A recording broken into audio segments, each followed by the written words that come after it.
अनुभव तिवारी का कमेंट आता है, मैम वो पूछ रहे हैं मैम से, लेकिन मैं पढ़ रहा हूँ, मैम मेरा भी रिप्लाई दे दो। अगर इनकम टैक्स पेपर में थ्योरी लॉन्ग क्वेश्चंस रॉन्ग हो गए तो क्या नंबर कटेंगे या कुछ मिलेंगे?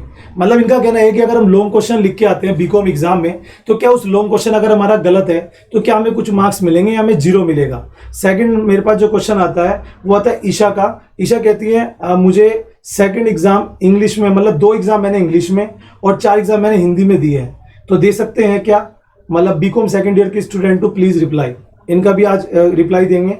और दूसरे खान अक्षा है, इन्होंने पूछा है सर एक पेपर हिंदी में और बाकी इंग्लिश में दे सकते हैं क्या? प्लीज बता दीजिए, मैं इंग्लिश मीडियम से हूँ। चलो पहले मैं इसी क्वेश्चन का रिप्लाई देता हूँ, फिर बात करेंगे। अगर आप एक बीकॉम के स्टूडेंट हो, ये चैनल आपके लिए बहुत जरूरी है, तो सब्सक्राइब जरूर से कर लें, अदरवाइज आप प्रॉब्लम में पड़ जाएंगे, क्योंकि आपके लिए 100% जेन्युइन सपोर्ट, एजुकेशन सब कुछ यहाँ प्रोवाइड किया जाता है। This channel is always supporting BCom student.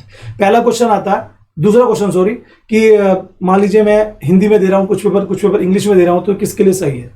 अगर आप हिंदी मीडियम के स्टूडेंट हैं, आपने हिंदी स्ट्रीम को चुना है बीकॉम करते हुए, तो आप दोनों लैंग्वेज में एग्जाम दे सकते हो।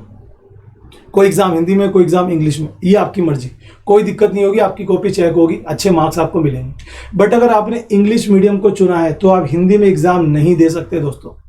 अगर आपने इंग्लिश मीडियम को चुना है, इंग्लिश स्ट्रीम को चुना है, तो आप हिंदी में एग्जाम नहीं दे सकते। अगर आपने हिंदी को चुना है तो क्योंकि हमारी मदर टंग है, तो आप दोनों लैंग्वेज में एग्जाम दे सकते हो, इंग्लिश में भी और हिंदी में भी। ओके, अब बात करते हैं कि अगर लॉन्ग क्वेश्चन गलत हो गया तो उसका क्या होगा।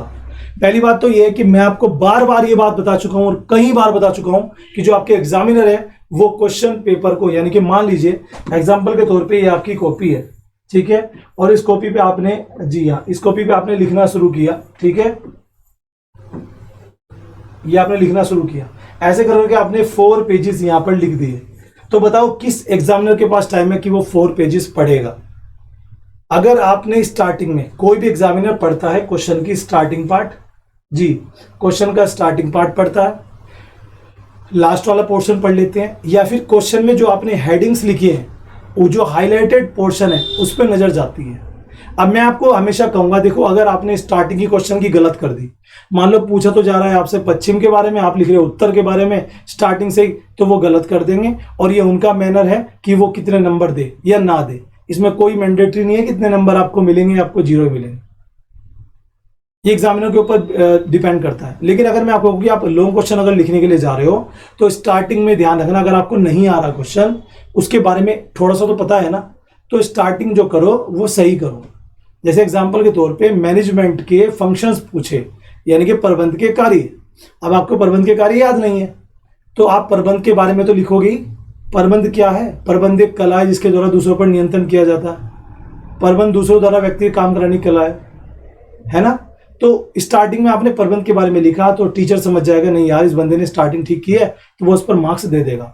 और अगर बाय द वे उसकी नजर नहीं पड़ी सारे क्वेश्चन पे, तो वो अच्छे मार्क्स भी आपको दे सकता है। तो किसी भी लॉन्ग क्वेश्चन की स्टार्टिंग अच्छे से करो।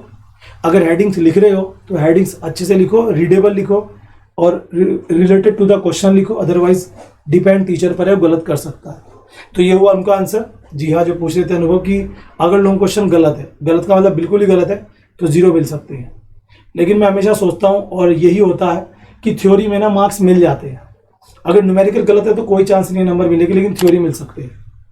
तो भाई ये था आपका सवाल दोनों का। बाकी और भी आपकी कोई क्वेरीज हो तो आप कमेंट कर सकते हैं। कुछ लोग कह रहे थे कि सर इनकम टैक्स की पढ़ाई करवा दो, स्टडी की क्लास स्टार्ट करवा दो। आप मुझे कमेंट करके ज़रूर से बताएं कि कौन सी क्लास स्टार्ट करवानी है, क्योंकि अब हमारे नए बैचेस स्टार्ट हो चुके हैं। एग्जाम्स का हम बहुत पढ़ा चुके हैं, बहुत रिविजन करा चुके हैं। अब नया बैच स्टार्ट हो चुका है अकाउंट्स का, बेसिक्स अकाउंटिंग स्टार्ट हो चुकी है जर्नल एंट्री से।